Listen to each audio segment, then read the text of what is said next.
आज सगळ्यांना सुट्टी म्हणून काहीतरी स्पेशल नाश्ता बनवायला घेतला आहे. त्याची आधीच पूर्वतयारी केली, पण वेळेवर तुमचं पीठ फर्मंट नाही झालं तर मग आपला मूड ऑफ होतो.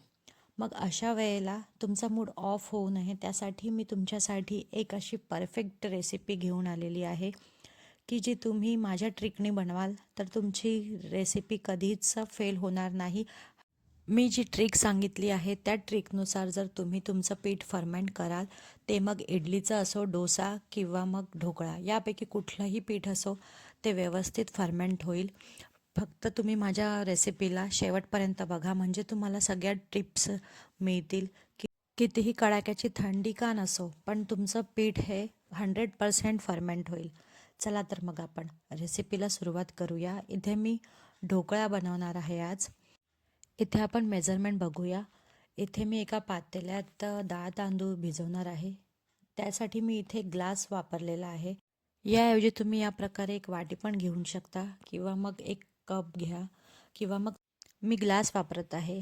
या ग्लासने मी इथे 3 ग्लास तांदूळ घेतलेले आहे. तांदूळ हे ग्लासमध्ये एकदम जास्त भरायचे नाही आहे, एकदम समतल होईल इतकं भरून आपण 3 ग्लास इथे तांदूळ घेऊया. त्यानंतर 1 ग्लास चण्याची डाळ आणि पाऊण ग्लास उडदाची डाळ घेतलेली आहे. बरेच जण उडदाची डाळ टाकत नाही, पण तुम्ही टाका, कारण त्यामुळे ढोकळा खूप जाळीदार होतो. आणि यात घाला थोडेसे मेथीदाणे, त्यामुळे पचायला थोडा हलका होतो. याला आपण छान पाण्याने वॉश करून घेऊया. इथे 3 ते 4 पाण्याने मी छान प्रकारे वॉश करून घेत आहे.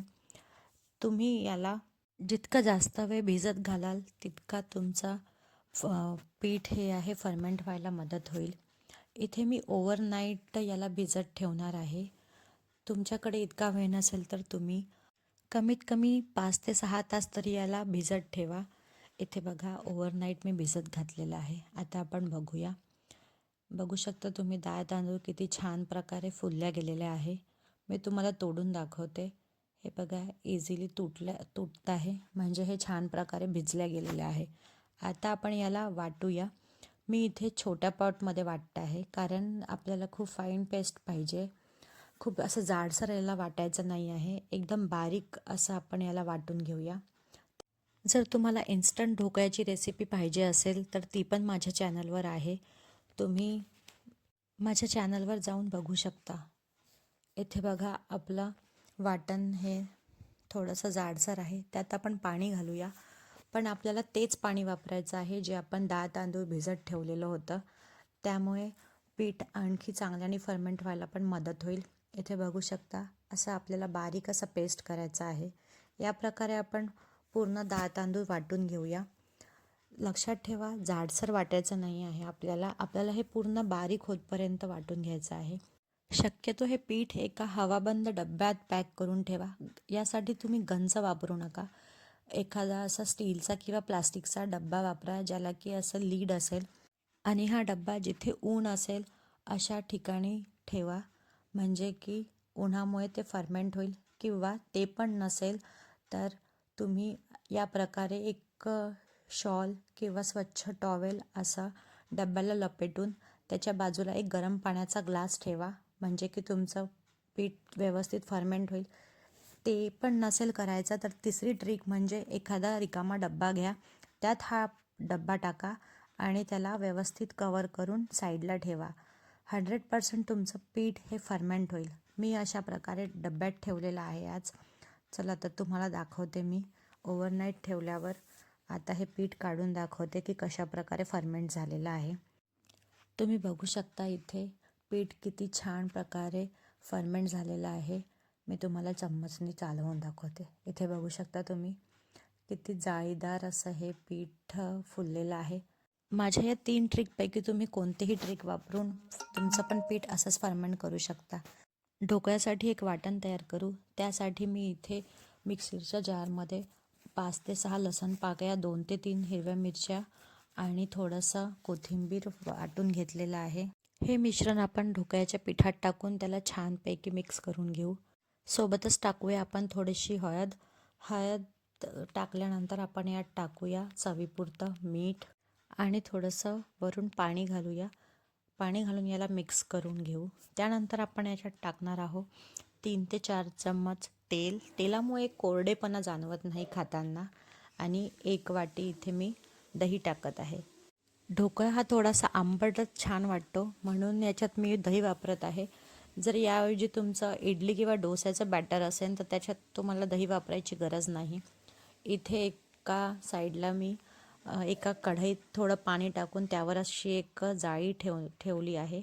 पाण्याला आधी गरम करून घेऊया. त्यानंतर इथे एका प्लेटला आपण व्यवस्थित एका स्वच्छ कापडाने कवर करून घेऊया. या प्रकारे बघू शकता तुम्ही, असं आपल्याला कवर करून घ्यायचं आहे. इथे मी एक क्लिप वापरत आहे. तुमच्याकडे जर क्लिप नसेल तर त्याऐवजी तुम्ही रबर बँड वापरला तरी चालेल. पण या प्रकारे असा जे लीड तुम्ही त्याच्यावर झाकणार आहे त्याला कवर करून घ्या, म्हणजे की त्याचे जे पाण्याचे ड्रॉपलेट्स असतील ते ढोक्यात पडणार नाही. जर ते ढोक्यात पडले तर थोडा चिकट असा होतो, त्यामुळे आपल्याला ही ट्रिक वापरायची आहे. इथे मी एक खोल पाळीचं ताट घेतलं आहे. त्याला तेल लावून आपण व्यवस्थित ग्रीस करून घेऊया, जेणे की ढोकळा हा चिकटणार नाही. नंतर एका पातेल्यात आपण जितकं या ताटात मावेल तितकं पीठ वेगळं करून घेऊया. आणि यात आपण टाकणार आहोत अर्धा सॅचे इनोला आपण ॲक्टिवेट करून घेऊया. ही प्रोसेस आपल्याला थोडी फास्ट करायची आहे, कारण इनोचं ॲक्टिवेशन हे थोडंसं 5 ते 6 मिनटापर्यंतच असते. त्यामुळे आपल्याला ही प्रोसेस थोडी फास्ट करायची आहे. त्यानंतर आपण हे व्यवस्थित पीठ एका ताटात टाकून त्याला टॅप करून थोडंसं एअर बबल निघतपर्यंत आपण याला टॅप करून घेऊ. वरून थोडंसं मिरची पावडर टाकू. हे अगदी ऑप्शनल आहे, तुम्हाला आवडत असेल तर टाका, नाहीतर नाही टाकलं तरी चालेल. आणि हे ताट आपण आता या कढईत ठेवणार आहोत. वरून याला आपण जे आपण कवर केलेलं आहे कापडाने ते लीड झाकणार आहोत. साधं लीड झाकायचं नाही आहे, जे कवर केलं आपण तेच लीड झाकूया. आणि तिकडे ढोकळा होत आहे तोपर्यंत आपण तडक्याची तयारी करूया.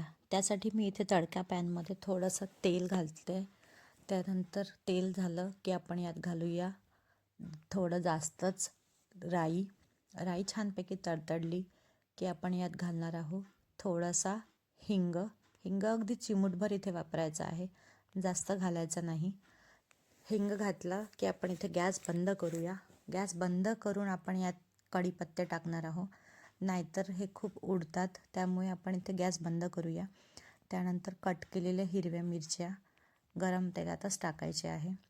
यात मी बस इतकंच टाकत आहे. जर तुम्हाला वाटलं तर तुम्ही यात पाणी आणि साखर पण टाकू शकता. जर तुम्हाला ढोकळा थोडासा गोडसर हवा असेल तर यात तुम्ही साखर पण टाकू शकता. इथे बघू शकता तुम्ही किती छान ढोकळ्याला स्पंज आलेला आहे. इथे मी सुरीच्या साहाय्याने तुम्हाला चेक करून दाखवते. बघा, इथे क्लिअर सुरी निघली आहे, म्हणजे ढोकळा व्यवस्थित शिजला गेलेला आहे. आपण याला काढून छान व्यवस्थित थंड होऊ देऊया. इथे बघा किती छान स्पॉन्जी आहे. यावर आता आपण बनवलेला तडका टाकूया. इथे मी चम्मचच्या साहाय्याने तडका पसरवत आहे. असं आवडत नसेल तर तुम्ही ढोक्याला कट करून नंतर याला कढईत तडका देऊन त्यात पण ढोक्याचे पीसेस टाकू शकता. तो पण खायला खूप छान लागतो. इथे बघा मी छानपैकी इथे कट करून तुम्हाला दाखवते की आपला ढोकळा किती जाळीदार आणि स्पॉन्जी झालेला आहे. माझ्या या ट्रिक आणि माझी रेसिपी आवडली असेल तर माझ्या चॅनलला लाईक, शेअर आणि सबस्क्राईब करायला विसरू नका. इथे बघा मी तुम्हाला एक पीस काढून दाखवते, किती सॉफ्ट आणि स्पॉन्जी झालेला आहे. बघा तुम्ही, आता गरम आहे, तुमच्यासाठी मी इथे गरमागरमच काढलेलं आहे. नाहीतर तुम्ही याला थोडं थंड होऊ द्या, मग व्यवस्थित हे कट होईल. इथे तयार आहे आपला गरमागरम असा जाळीदार ढोकळा. कोणतीही वस्तू ही पारंपरिक पद्धतीने जर बनवल्या गेली तर तिचा स्वाद आणखीनच जास्त असतो, ना की जे इन्स्टंट बनतात त्याच्यापेक्षा. तुम्ही इन्स्टंट पण बनवू शकता, पण तुम्ही पारंपरिक पद्धतीने एकदा बनवून बघा, नक्कीच तुम्हाला पण खूप आवडेल आणि दोन्हीच्या टेस्टमधला फरकही जाणवेल. आजची लास्ट टिप म्हणजे ढोक्यात अगदी चिमूटभरच तुम्हाला हळद वापरायची आहे. जास्त हळद घातली सोड्यासोबत रिॲक्शन होऊन ढोकळ्यावर लाल रंगाचे पॅचेस पडू शकतात.